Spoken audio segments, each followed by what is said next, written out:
This is Motovation. I'm Lori Joy Kingwell. And I'm Chrissy Van. We're two dreamers on two wheels inspired by our community. And celebrating the voices we're just lucky enough to discover along the ride. So if not already, like, subscribe, follow along, do what you gotta do to not miss an episode.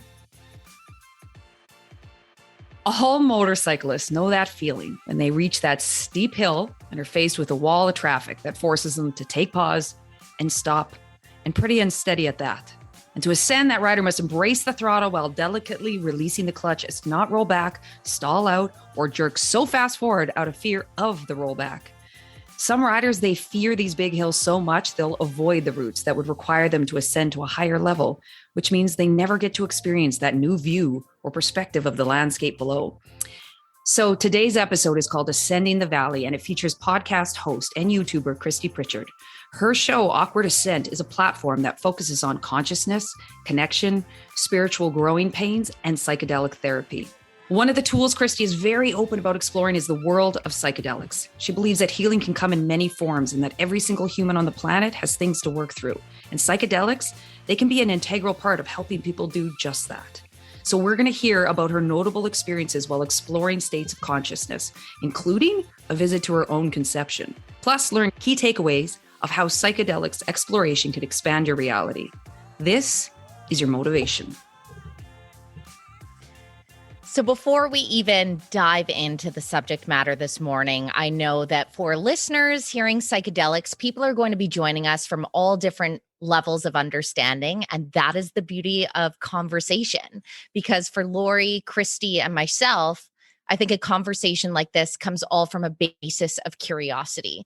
Now, personally, not a medical professional, and I know that in the psychedelic medicine space, it is growing where we have actual psychotherapists that are getting involved. All this science is now coming back to life after being suppressed for my own personal beliefs, I think was done on purpose. And I think there's a lot of evidence to show that this science was suppressed for so many years. But we know over the last couple of years, we have been walking into a massive mental health crisis. And so I think there's no better time to see so much activity happening in the psychedelic space. So Christy, we are so excited to have you join us because not only are you someone who's being very vocal as well as an advocate and using your platforms to help educate, you're also a fellow motorcyclist. So welcome to the Motivation. Well, thank you so much, Chrissy and Lori. I'm so excited to be here. Thank you. No, I mean, you have put Awkward Ascent together. And I think for people, they need to understand that you came from a background of marketing and design, a very successful career, and have decided to pivot on this entrepreneurial path to use this platform to share your voice and your learnings along the way. So we want to dive in to your psychedelic learnings. And one of the things that you shared with us before we got together, we always send a little sheet for our guests to fill out. And in the bullets, you did mention a colorful childhood in the sense that obviously you had traumatic moments to work through. And I think that this is something that every single human on the planet can relate to. We all have our own stories, our own obstacles, but through that, you ended up on this journey to explore psychedelics. So can you talk me through when you were first introduced to the space and where did that curiosity come from? Was this more of a recreation mindset at that time or Absolutely. What was the plan? It definitely started for me as a recreational thing back in the 90s. I had actually relocated from Qualicum Beach on Vancouver Island, which is a very tiny little town. I think the population was about 6,000 when I left, and I moved to Los Angeles, which obviously is a much bigger town. And as a teenager, I was exposed to the rave scene pretty young on. I was 13 years old, and I just started, experiencing and experimenting with acid, which I had already done a little bit of, mushrooms, but MDMA as well. And it was definitely more recreational. But the thing that really kind of piqued my interest about it later on in life that I didn't notice after going through so much as a kid with just a lot of divorce, and there was an accusation of rape, and there was just a lot of my mom had depression and alcoholism, and she was addicted to pills, all of that. And I I think myself personally, had I gone through that experience and had I just gone in quote unquote a normal high school life and not kind of gone through these, what I refer to now as therapies in a way, I don't know how it would have turned out. It's impossible to say. But I think there was a lot of grounding that happened within the internalizing that happens when you do psychedelics. Like you kind of really get in and work through stuff without really realizing you're working through stuff. So my psychedelic experience started off with that. Dancing too, I really find dancing to be a huge release as far as preaching to the choir, things off, right? You guys know what's up. Yeah, exactly. So, the rave scene kind of has a bit of a bad rap because there's drugs and whatnot. But the older I got, the more I was reflecting on my time in my teenage years and how I started out. And looking at other people that I've met and talking to other people that I've met that didn't have that experience and how they're really trying even harder than I have to work through some of the stuff that they went through. I kind of gave some attribution to, did I say that right? I kind of gave my kudos to my psychedelic experience, I think it did a lot of benefit for me as a young tot. One thing I'm curious about, because I'll share here that I literally just dived in for the first time trying mushrooms in 2020. Awesome. I've shared on the podcast before. I kind of grew up with that really big, your brain on drugs will turn into eggs. The eggs on the fear mongering. I was convinced if I tried cocaine, I would definitely overdose and die immediately. If I did ecstasy, I would overheat and die. Like that was just my whole upbringing. So I didn't really have an understanding about the world of psychedelics. Before my first experience, I actually, typical me, did a ton of research and reading to really have a respect for the experience. But if we have listeners that have never dabbled, what they may not understand is that it really is an altered sense of consciousness. So I'm curious, in that party phase, knowing that you were a child that was working through having grown up with an alcoholic mother, somebody who obviously was struggling with addiction and all these other variables, when you were out at those raves or out at that nights out, did you, because a lot of people at that age tried out just to get messed up, so to speak. I know my husband always says he always thought mushrooms were terrible because they'd eat way too many and have a horrible time. In those moments, did you ever kind of get a glimpse into what the world of psychedelics was that could take you? Did it surprise you that it wasn't just basically to have a high? Well, I don't know. I think it was twofold, to be honest, because a lot of it was escapism. A lot of it was just to go out and have a good time and totally get obliterated and not think about what I was going home to or what was happening in my day-to-day life or what I had just been through. A lot of it was to kind of numb out, but within the intention of numbing out, there was just a lot of layers that were shed. And that's what happens when you sit down and do ceremonies now. And that's when you go to a psychedelic therapist, there are layers shed, they hold space for you while you kind of dig into those, but it happens naturally, even if you're doing them on your own. And like I said, or like we said earlier, I'm not a medical professional. I definitely don't condone, but if it's calling to you and you want to do research, and what you've done, honestly, Chrissy, is really smart. Like, do your research. Everyone should, especially if we're starting a bit later on in life and we don't have any experience with it. It's a whole new realm, and it's nice to hear other people's accounts if you don't have any of your own to call upon, to see or to get a bit of an idea or a feel for what goes on when you start to dive into these other realms. When would be your first deep dive then, when all of a sudden you went, whoa? Oh gosh. I was actually, before I moved to California, I think I was 12 years old, and we went out into a golf course, and I think I did about 4 grams of mushrooms. I was 12 or 13. And that's what's considered a hero dose nowadays. And we were playing shadow tag and just kind of running around, and everyone was kind of jumping in shadows and trying to catch each other. And I ended up going off on my own. All my friends were 16 at the time, and I kind of went off on my own thinking I was like winning the game. And I was like climbing trees. I was like, felt like I was in a video game. Next thing you know, I'm like perched up in this tree, and I realized I was alone and that I had lost everyone. And there was just like a moment of fear and then a moment of having to like work through a whole bunch of uncertainty and realizing that I was like alone and I'm in this scary, dark place. And then having my own back and understanding that I have the strength, I have the courage. And then I became like this kind of like my own little superhero. And I jumped down from the tree and I like kind of kept playing the game no matter what. And then eventually I heard a bunch of people screaming my name and I'm like, oh, I'm really lost. Yeah. They've been looking for me. Yeah. Back to the they're scary like, your part. mother is going to kill us. So, but just that intermittent time where I was kind of alone and realizing I had to sink or swim.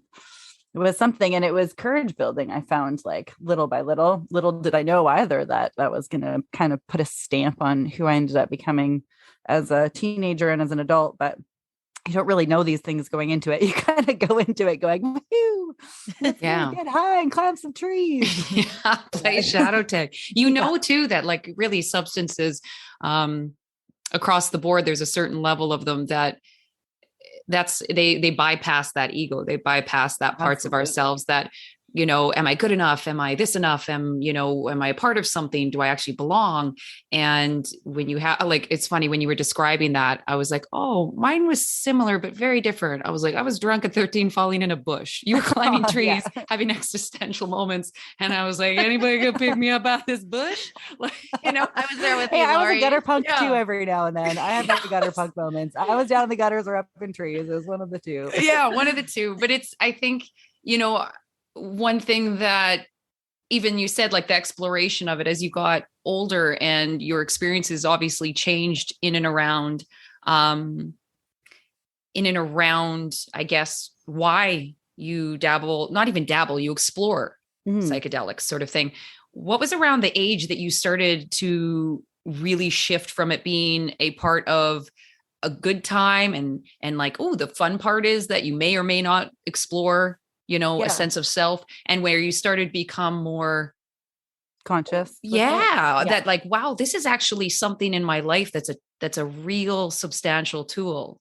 Actually, very recently, honestly. And like Chrissy was saying, when there was all of that drugs are bad, you will die kind of thing, like that wasn't impervious to myself either, because I got into high school and because I was in middle school when I started. And then by high school, that's when all the programming started. And that's when there was a huge campaign against it. And that's when, the United States blew up with all this stuff. And the war on drugs. And it was a total war on drugs. Exactly. And that's what that was the marketing. It was, Yep. But when that all happened, there was like a bit of a pullback. And I think I moved to other substances because, and like you said, they were suppressed on purpose. And I 100% agree with you there.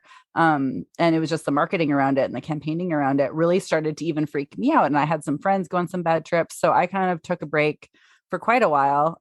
Didn't really do much except for, other substances, which we won't get onto on this topic, that aren't as expansive. But after the pandemic, I went through, and before the pandemic, I lost both of my parents. And there was just like a big shift in me then to kind of take a turn and a pivot into what I was doing. I really started looking at my life differently. I really started questioning, what is my purpose here? What am I actually doing? I'm not doing much. And I ran a business, but I didn't feel like I was expanding.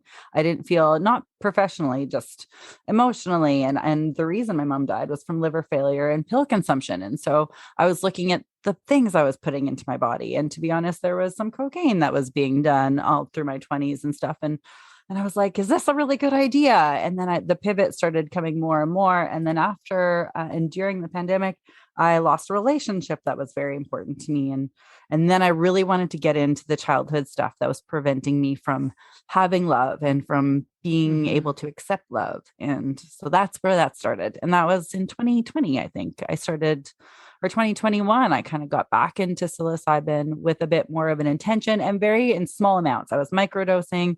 I wasn't doing a heck of a lot. And then I did a hero dose in 2021 as well. And then that's when ayahuasca kind of was calling to me as well. And others, I have San Pedro, I've been microdosing too, and just kind of testing out different things to see what I could find, what feels right, what is allowing me to kind of unlock my closed chakras that have been closed for so long that I didn't even know were closed. So, and that was again, yeah, that was pretty recently. So, and it's an ever ongoing journey, and I'm so excited to keep going. It's really enlightening.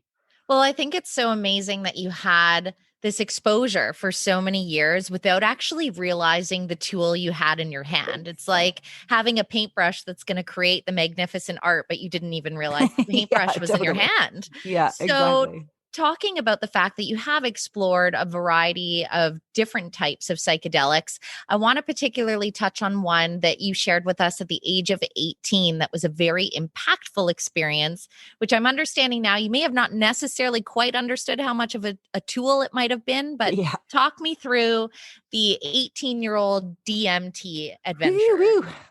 Well, this was an experience and a half. And it's funny, the story actually comes up a little bit more now. Because DMT it's a part of ayahuasca. And since ayahuasca is so heavily on the table these days and amongst my friend group, this story comes up a fair bit. But when I was 18 years old, my sister and I were at a rave all weekend and we were exhausted, and we went to some like after kind of gathering with just some really close friends. And it was this dingy, gross little basement. I don't know, somewhere on the island. And I had no idea what I was doing. She was 10 years older than I was at the time. And they passed me this pen, and I didn't really have much of a heads up. Oh, hey, you're going to completely go to a different dimension for a few minutes. Like, yeah, nobody put on my seatbelt. I had no fucking clue what I was getting into. So next thing I know, I'm sitting cross-legged with my sister, and all of a sudden I'm in a cornfield, and I could feel the wind on my face. I could feel the sun on my face. Everything was just glorious. And I kind of had my fingers brushing through this cornfield, and I seemed like I was really short, like in my vision, and I'm relatively taller. So I was like, why do I feel? And I was just a tiny little thing. And a couple of days later, I asked my mom, I was like, have you ever done DMT before? And she said, yeah, what was your experience? And we're on the phone together at the time. And I was like, I don't really know. I didn't really know what to make of it. Like, I was in a cornfield, and then mic drop. She drops the phone and she manages to gather herself. And she's like, well, you were conceived in the back of a VW van in a cornfield in Iowa. She's like, maybe that's what it was. And to this day, I wish you were on video because I'd show you my goosebumps. I've told this story probably 50 times in the last 40 or 30, however many years it's been. I am 42 now. Let's see, how many years ago was that? But every time I've told it, I get the goosebumps. So it's just so bizarre. It was a very, I don't know. I didn't give much weight to that experience until I had that conversation. And then the gratitude came in for me having that relationship with my mom to be able to have that conversation. You know, if I didn't have that relationship with her, I never would have been able to have that conversation and ask her that question. So yeah, it was kind of a tenfold experience. Well, and that really speaks to how important integration is. And I know that integration therapy is becoming more and more mainstream to a degree, prevalent, even though we're not even in a state of legalization yet, but you can see the groundwork is being laid. And there's a lot of professionals that are coming on board, because truly I feel from the bottom of my heart, and I say this from a space on two fronts. I have two alcoholic relatives that I love dearly that have battled so hard with sobriety. And I think that psychedelic therapies can bring a tremendous amount of hope to the addiction space. Absolutely. I had a chronically ill father that I know was very spiritual, and it is, I mean, even without having these tools, was very interested in meditation and states of consciousness. And I just know it would have brought more peace with end of life care. And we are seeing the evidence happen in regards to terminally ill cancer patients, even in Canada now, that are being allowed to utilize these therapies. But I would love to know, Christy, when you made this mental shift recently, like as of 2020, to use psychedelics as a tool, talk me through how you have started to prepare for experiences and what this integration and aftermath has looked like for you. To prepare, I do like a little bit of research. I also research the people that are holding space, and usually that's through word of mouth. So I will connect with energies through people that I already know. And that is an integral part, as well as where you're going to have your experiences and what that looks like, because that will kind of lay the groundwork for your experience. And that can be positive or negative. Even the negative experiences, there's something to take away from that. There's something to learn from that. So as far as groundwork goes, it's just cleansing out your body as much as humanly possible, working on acceptance, working on allowing the messages to come through that need to come through, that you need in order to clear out whatever it is that is holding you back from, oh God, it could be anything. Any part of us can be closed. So that's going internally and seeing what part of me is blocked, what part of me needs to move through, and setting your intention and really, really considering what it is that needs to be moved. And that takes time as well. Like the integration part is obviously very important, but it's the preparation internally and asking your guides for assistance if you feel aligned with that, and sitting in some meditation and really kind of connecting with the spirit of the medicine that you're going to do is helpful as well. If you feel called to do that, if you feel a connection to that, then I think spending as much time doing that as possible. And there is obviously, like, as well, a lot of physical cleansing that should be done. Not every practitioner requires it. I think it's kind of up to you and how you feel and kind of what your diet is. But best to have a clear vessel for whatever's coming through, I definitely suggest. And then afterwards, definitely a lot of, for me, it was a lot of bathing in saunas and walks in the forest, a lot of forest bathing, as they call it, but a lot of baths, like bathing in water is so grounding, it's cleansing and it's grounding, and having salt in there is just such an element of our body. And so it really brings us back into our body after being out into the ethers. It kind of is a way to bring you back and ground you. And having a close connection, a close network of friends is very integral. Like, I have met some amazing, beautiful souls at these ceremonies that we connect afterwards, and everyone touches base and has conversations around experiences after you've had time to really sit with it and consider what has just gone on inside your mind and in your soul. So, and that's very important as well. And therapy, if you have the resources to do that. But I know there are a lot of people practicing integration therapy now. I definitely suggest that as well. But even just a close friend or someone who's shared an experience with you, I think is vital and just so beneficial to really kind of help wrap your mind around what has happened as well. To talk about it is really a good way to put words into the visuals and the feelings and all of the movement that goes on through your body.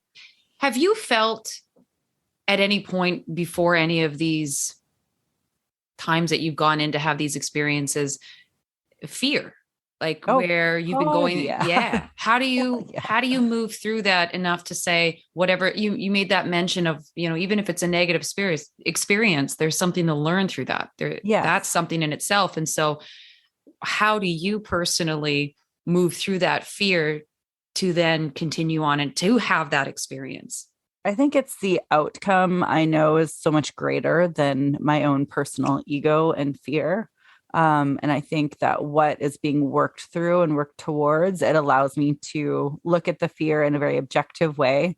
And it's like, it's more of a bump than it is a roadblock. It's like, okay, I have worked through other scary things in my life, and managed to come out alive. And you have to really reflect back on those other times that you have been afraid of something, and then you continue to push through and you keep working and think about the kind of not gratitude. What's the word I'm looking for? The sense of accomplishment almost after you kind of get through something and you just feel like a release, or you feel like in some way you just feel cleared. And I know I've felt that way with just even encroaching on big projects or going to university. There's always something that we can kind of relate it to. And it's no different than trying to do something that you haven't done before. And I just have to remind myself that whatever is coming on the other side of this, it's completely worth walking through a few ambers to get there. Well, and it's such good advice because I know myself, I have this insatiable curiosity to do a hero dose. Yes. And I know that my ego is saying, no, no, no, no, no, about so many facets. And it's all it's exceptionally fear-based. And it's almost as though I'm that person on the precipice of the diving board that's like, oh, I'm going to do it. Oh, no, I'm not. Oh, I'm going to do it. Yeah. And so these conversations, I think, are so helpful. And I love how you speak to creating or seeking out, because there is a lot of it happening above and underground where people will hold that space. But I'm thinking right now of people that are listening from a perspective where they've never touched a psychedelic, they don't have an understanding, and you use this terminology about your experience about traveling into the ethers of the universe. So can you maybe explain to people, and I get that it's almost hard in the human language to verbalize what these experiences are, but maybe help enlighten them as to the difference of what these are compared to what they may view as doing drugs with that really broad brushed negative connotation. Right. Well, I guess I can kind of equate it best to visually speaking, when you reflect back on your dreams and things can seem very just surreal and somewhat discombobulated with messages. Yeah. I would like, probably, yeah, we should do. Yeah, that would probably be the easiest way to kind of, without getting into the feelings of it, because that's so subjective. It's really hard to talk about a trip and your feelings and your emotions that you go through, because that is, to me, the most important part. But to somebody else who's wanting to know about the experience, it's going to be so subjective. So to me, trying to explain that to somebody else seems almost irrelevant. But when you try and talk about the visual experience, or maybe how you might like feel physically, I guess it depends on what you're doing and how much you're doing. But as far as the visual kind of elements are concerned, and if you were to try and equate it to that, if I'm answering your question properly or correctly, okay. I would definitely say it's just this surreal. It's all the things that you might see in art or in your dreams, but it's so in your brain, like it's so in your soul. It's so in your like subconscious. It's there that you can feel like you can touch it, I would say. That's a beautiful way to put it. What would you say would have been a bad trip situation, and how did you navigate? Because I think that is another element that not just myself, but there is part of that fear factor of being on the precipice of saying, I want to do this hero dose, but everyone gets afraid of the bad trip, which I agree with scares you. the poop out of me. Right? Literally, actually. So yeah, probably. I probably pooped my pants. Let's be real. Of that, no, I had a fear in the middle of an ayahuasca ceremony, and I like every time I kind of puke when I'm doing anything other, if I'm not feeling well, I tend to pee a little bit. So I get really, I know this is a very like 3D concern, but it was a very real concern. And especially I was doing Cambo as well. And Cambo, that's the whole point. You purge, like you usually throw up, and I'm like, I'm going to pee my pants. Right. I essentially brought like a diaper with me just in case. I was ready. I was prepared. Amazing. But my biggest fear around that is that I wasn't actually moving what I went there to move, and my ego was holding me back. And that was more of my bad trip. I'm like, I'm so in my fucking head. I can't actually, no matter what I do, I can't get out of it. And so that was kind of my bad trip, was getting out of my ego. It was getting out of my own way. And it was pushing past the confines of my mind that were keeping me stuck in this place, no matter what I gave to myself or what I put in my body. And it was just like, no, you're not healing. You're not moving anything today. And so my bad trips have been like a battle with the ego, essentially. Like I haven't visually seen, I kind of saw a dragon on an ayahuasca trip, but there wasn't a lot of DMT in there. And the dragon kind of seemed like a friendly creature, so I was okay with it. But and it was just more of a presence than a massive visualization. But the bad trips I find for myself personally have all been just battling just my ego alone. Like I didn't actually see any entities I haven't visualized any negative entities myself. So maybe I'll come back in a couple of trips and we'll see if that changes. But as of now, my biggest block in my worst trip was just trying to get over myself and get out of my own way to allow energy to move through me. What's ironic about that is your worst psychedelic trip is the Myself. reality of most people, everyday life. You know what I mean? That Like you too, were yeah. describing, and I was just like, all this reel of people. And Mhm. and you're like, you're just describing most people's average life is like Exactly. where they're just like, I'd love to do this, but I can't. And you're like, why can't? Because I can't. And you know what I mean? And we all have a certain level and layer of it. There's no human that's, on earth that's above that. Maybe, Impervious, some saints maybe, or, Gandhi, but it's one of those things of what you were describing. I was like, oof, I've had that bad trip many a times in my days. And then I thought to myself, around the fear factor of it is, like you said, of what pushes you past the fear is, what's the outcome on the other side and why it's so worth it. And I thought, my gosh, her worst trip is just like a really terrible day here in, Ego Land, where I'm like, at least with the psychedelic, you got some payoff potentially. Pretty much. And that's the thing. It's like, and do we want to be that average? Do we want to have that average Tuesday all the time? Or do we want to look at a way to surpass the regular confines of ourselves? And that's the major block that I know psychedelics can help with. And that's how we're going to start ascending into the next age and into the age of Aquarius and into the next stage of consciousness and humanity. And we're headed in that direction. The conversations we have every day are proof of that. And just I couldn't agree more. Yeah. Yeah. Right. It's so true. And like, we weren't having these conversations 10 years ago. I'm sorry. Most of us were like buried in books or high on coke. Like it was, it was the 2000s. It was just like, there was either school or work and not much partying and working really hard and not much in between, and that's kind of what I gathered from my groups anyways. And now the conversations are just shifting so much, and that's just proof is in the pudding. Yeah. Even mentioned meditation 10 years ago. God, and it was an eye roll of, and Yeah. a oof and kind of thing. And now you have, the average athlete or the, just everyday people being like, well, no, it's, how I stay sane in a day almost, It's part of everyday life now. Yeah. And yoga as well is another thing. I'm still not huge into it, but I love my stretches and my breathing. And that to me is enough, but it's getting that movement in your body. It's like really learning how to, and it's excelling in all the different, speaking of athletes, like if you look at athletes now compared to what athletes were like 15 years ago, the things that the human body is doing is surreal. And I attribute that to a lot of overcoming fear and understanding that we're boundless and understanding that there's so much more to us than our physical body. You imagine it, you can do it. And we're really starting to get to that stage, which is elevating out of 3D consciousness. Visualization, right? Because the brain doesn't recognize the difference between your body experiencing it and your mind experiencing it. Your neurons wire the same way.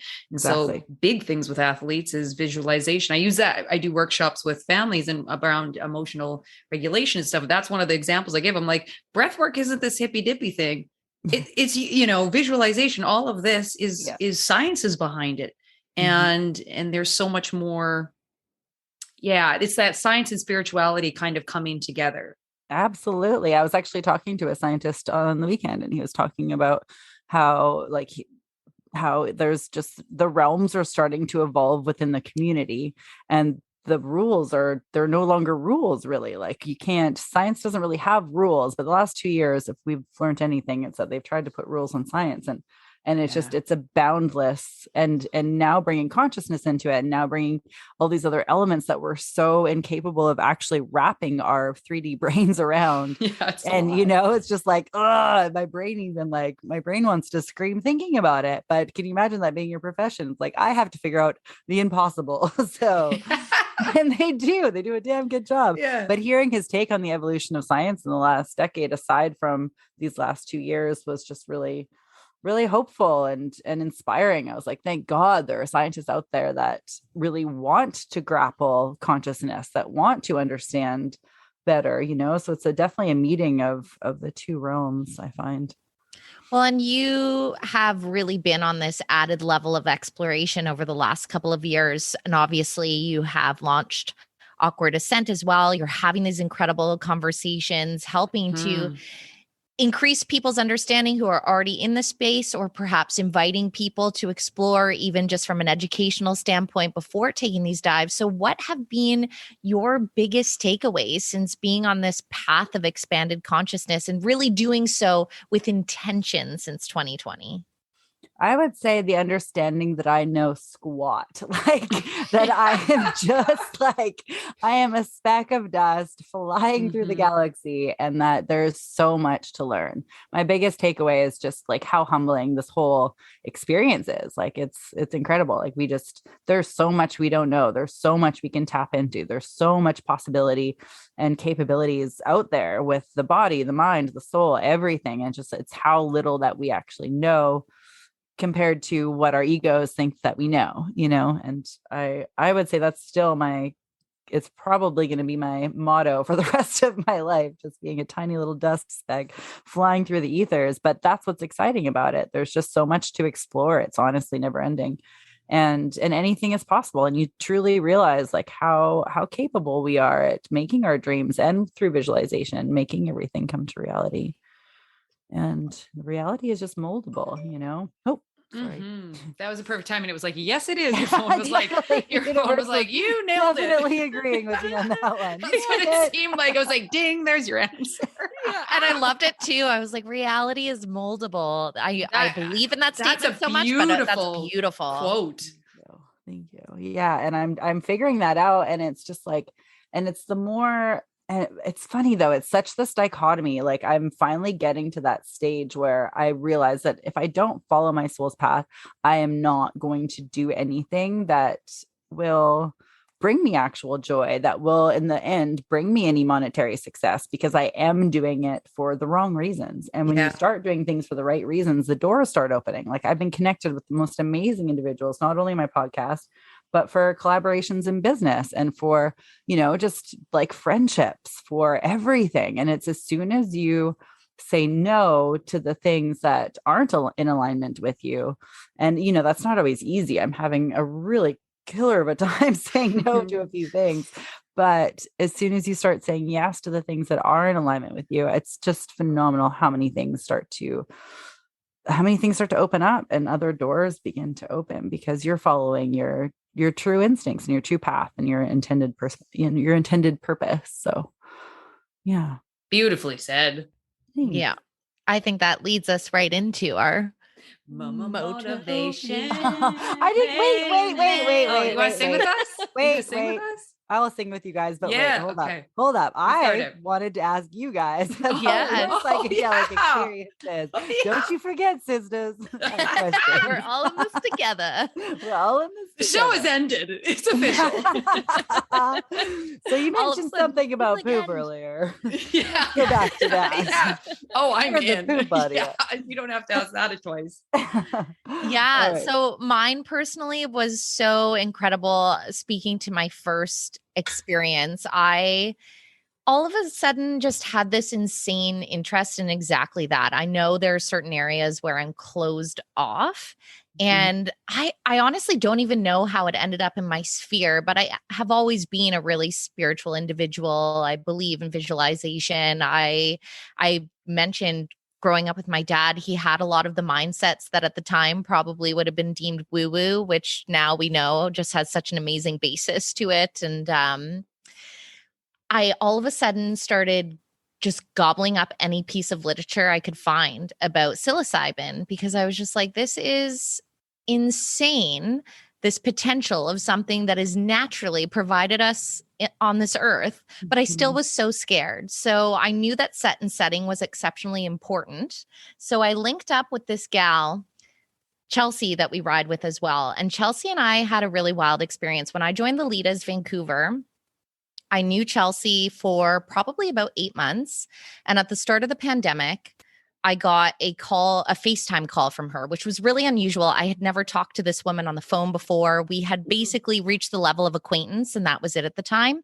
But I know that she was literally meant to be in my life. And as well, both her parents have passed, and she had gone to a psychic medium several years prior, before we had ever been in our lives, before she even rode a motorcycle. And she FaceTimed me because she ended up finding notes that were taken from that day. And on the paper, it said Chrissy, the name spelt the way I spell it, dads, both underlined, which both of us have lost our dads. And it said, we are so connected. There is no time where I am. and it's beautiful where I am. Wow. And she called me bawling because she was like, I remember this moment when she kept saying, Chrissy, the motorcycles, it doesn't ring a bell. And she said, hold on to it. It'll make sense when it makes sense. And so when she called, she was like, this is why this message is for both of us.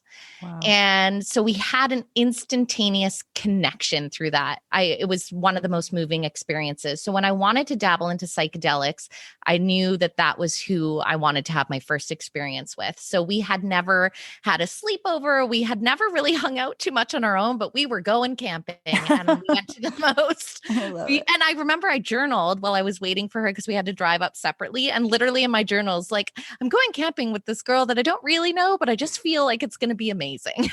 And awesome.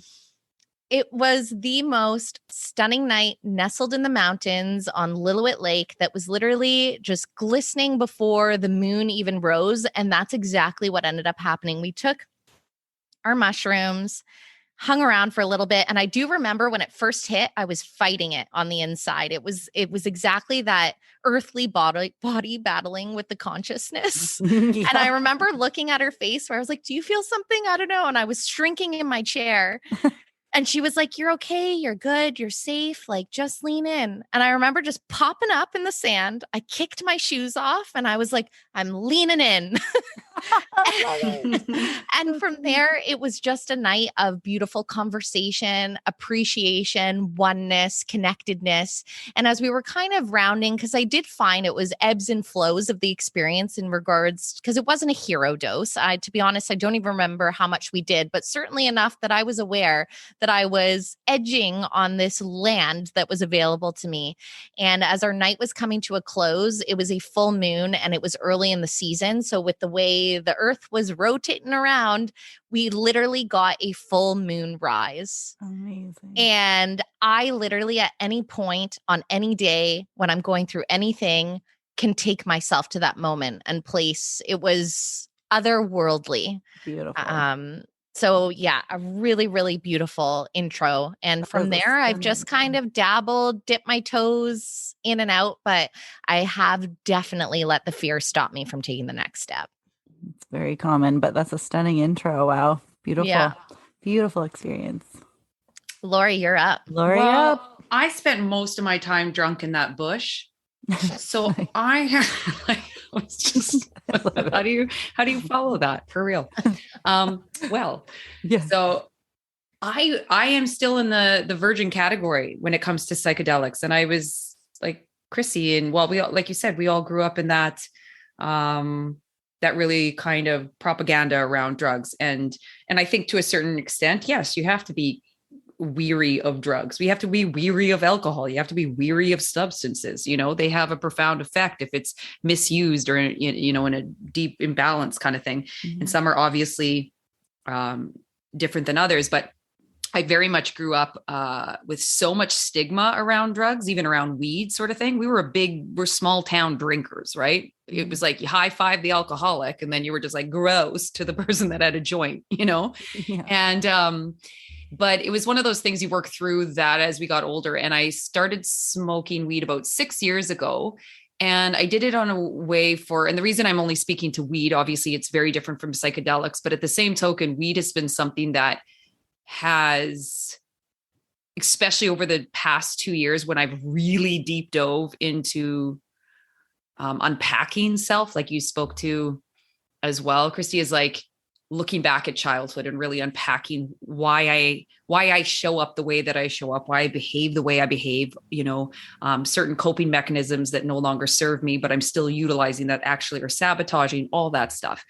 And among that, I found that, or during that real process and really deep dove for like 6 months, 3 to 4 hours during the pandemic, doing this work every day. It was, you know, kind of grueling and beautiful all in one, but it, you know, took me to some dark places. And when I would smoke, I would put music on, or I would just kind of lay and think, and I would have these profound kind of insights through that around my relationships, around who I am. And I would journal and write it down. And so when I started kind of hearing more and learning more about psychedelics, because I study human behavior for a living, it's obviously something that's cropped up, right, in and around mental health and helping people with depression. And even Chrissy, you spoke to, people that are at end of life sort of thing, of helping them find more peace and around, not just this body and ego. And so it started to pique my interest, and I started to look at it differently. And then now I didn't have the stigmas around it, but as much as it excites me to start taking that step one day, it also makes me nervous because I have on weed these profound aha moments in these. So it makes me excited to know what psychedelics could do, but it's also a bit fearful because I know that sometimes when I've smoked weed and I'm seeing so clearly into certain things about myself, shame can crop up, or, you can suddenly see the pain you've caused other people, that just, there was a veil there before. And so as much as I'm excited and I haven't really, I've microdosed, but on such a small scale, I don't even know if I'd really consider that. And because I didn't even really feel that much of a difference. So it really, really excites me. And it's definitely something I'm going to explore. But I feel as though definitely the first time I do it, it's really important. All those conditions are in place, which you spoke so eloquently about. I might want to add to that because I don't think yes, I mentioned please it prior, because there are a lot of like faux shamans, in Central America and Peru. And that also means that they can translate up here to Canada. Now, thankfully, we do have a lot of very hardworking, very in tune and align medicine men, women, people, humans, souls, spirits that have gone to do the work down there. But it's also very important to make sure that they have done their due diligence themselves to go learn from, because it is medicine and it is going into your hands. But I forgot to mention that part about them actually making sure they've done some hard hours and shadowed an actual shaman, because this medicine should not be taken lightly and it should not just be given to anyone in their hands. Psilocybin, sure, that's a little bit different, but especially when it comes to ayahuasca and wachuma or San Pedro, I know there are circles in Cambo. It's just really make sure that they've done their actual work. Like, there's not a school for this stuff. So as much as it's good to make sure a friend of a friend and there's that comfortability level, there's also a very huge important factor that, they spent, just like a yoga teacher. You don't want to go see me teaching yoga anywhere, but you want to go see someone that has 10,000 hours, so. Because you can really sprain something, you can really throw it out. And that's a lifelong thing. I try to teach myself yoga. I'm pretty sure I still don't have a good back because of it. Yeah. Because you're messing with your brain. And I shouldn't say messing, but you are having these experiences with your mind, your soul, but it is affecting your brain. And it has this beautiful, and that's why with, depression or anxiety or people with mental health, I remember watching a documentary or something on it. And it kind of gave the example of, a little bit like a snowfall on your already created neural pathways and habits, those parts of yourself that go to like self-hatred or loathing or all those different things. And it's a way that it kind of reprograms or allows the space for that reprogramming of self-love, let's say, or healing to take place in such a almost fast forwarded fashion that would potentially take, years and years and years to do otherwise. Talk therapy or something. Yeah. And so, absolutely. Yeah. So it's one of these things where I look at it as like, look, I know how much I've changed as a person in the work that I've done so far, and in using substances to expand on that, not to escape it. I used to use substances to escape my reality. And now I use it to expand on my reality. And that's a gigantic difference. Absolutely. That's shifted. And so I will use it as a way to expand. And but there's steps I still need to take. And there's still parts of, that old story that I have to release in my head in and around psychedelics being something that, like, I remember when I was talking out loud to my mom, she was like, you can't. What do you mean? What do you do? You can't. I was like, Mom. And I made her come home and watch documentaries on it. She was like, okay. Nice. But it was like that fear factor, right?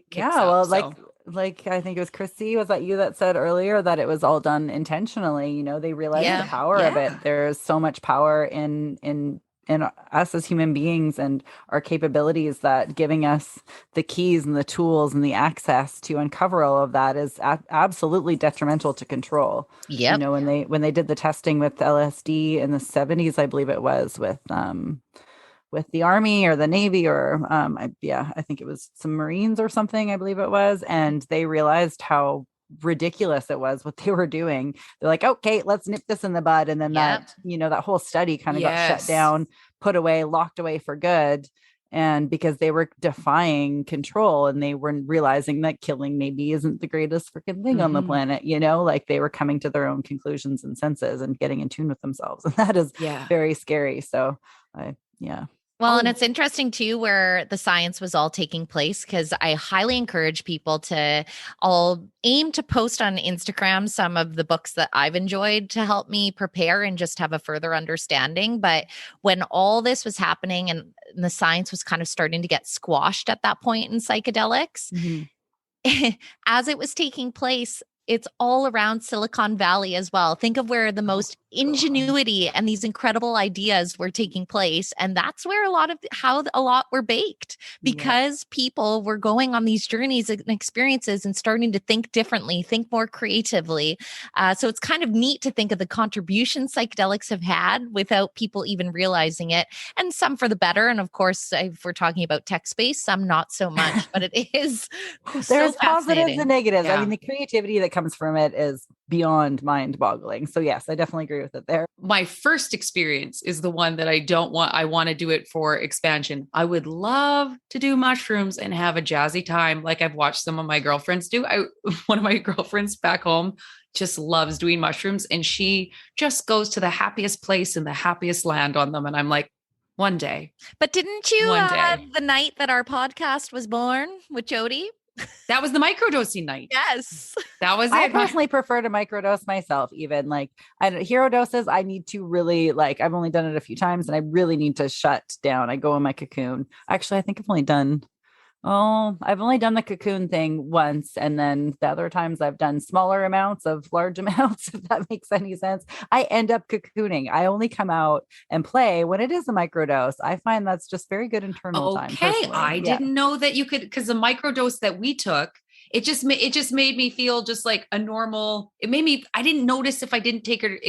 I was drinking heavy that night. That's what I noticed. So maybe if I didn't, if I hadn't have been drinking, that might've been different. But I didn't realize that you could kind of microdose and get that, where you just kind of like, what an expansive, beautiful land this is. It depends on how much you do, I guess, too. Right. Because, there are different levels of micrograms that you can do. I was on the top of the Whistler Mountain and I did a microdose because I thought it was a small amount, and it was not a small amount. Goodness,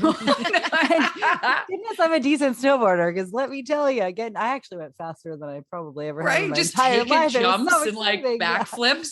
But you get in tune with yourself. Same with dancing too. I think it can really make you in tune with yourself. But again, it depends on the size of microdose. They come in all shapes and sizes. But if you're trying to micro and you take a guy who's 6'3" and I don't know how big is he, 300 pounds or 200 pounds, however big he is, and he's like, here's a microdose, it's probably not going to be the same for you as it is for him. Right. Just a heads up. Yeah. That makes sense. Yeah. But literally that night, this podcast was kind of born out of a microdose night, because Lori and I were sitting next to each other and looked at each other, and we were like, she looked at me and she was like, I feel like we're going to collaborate one day. And we literally were just talking on the same plane of consciousness. Like we were living in the same land. And it was wild because I had journaled months prior this idea, which was still working through my brain at the time. It was the motivated millennial. And so several days, it was the weekend after that night that Lori and I shared with the gals. And I was on the stair climber at the gym. And it was just that smack on the head, being like, this is what I'm supposed to do. And I hopped off and I wrote her and I was like, I have this idea, and I feel like this is the thing we're supposed to collaborate on. And here we all are. And I love how you're on a Stairmaster. You were ascending in place. I was ascending. Yeah. I was on the sofa. I was on my ass on the couch. I do remember that. I love it. Well, circling back to that Land of Ascension, Awkward Ascent podcast, of course, a great resource in your YouTube channel to learn more. But if people are wanting Yes. If people are wanting to start to instill some of the things that you spoke about today, what would be one little tool or tidbit you would share as your motivation? As my motivation, one tool or tidbit. I would say do as much work as you can, even on your own, to clear as much as you get in there, like get into all those little shadow, nitty gritty, dark spots that you don't like to see, that you have been either programmed to be ashamed of or that you've been afraid to look at. Just get in there and look at them. Like they're not there to hurt you. They're there to teach us. They're our greatest teachers. They're our biggest allies, as long as we just kind of get comfortable with being uncomfortable. And I say that a fair amount, especially on my show. It's just like, it's time to get comfortable with being uncomfortable. And that's how we grow and ascend, and how we move past a lot of our hangups and our shit. So I would say just, my little tidbit was get comfortable with being uncomfortable, I guess. Mm-hmm. That would have to be it. And do you have a quote for us today to end us off?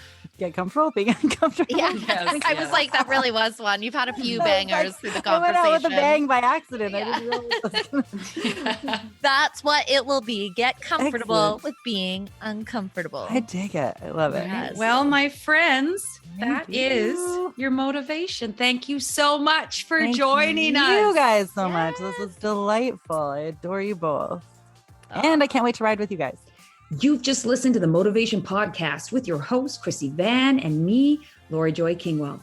Thanks for joining us along the ride. We've got new episodes dropping every Monday, and we're all about community. So follow us on Instagram at Motovation Podcast and visit our website at themotovation.com. And in the meantime, tanks full and full throttle.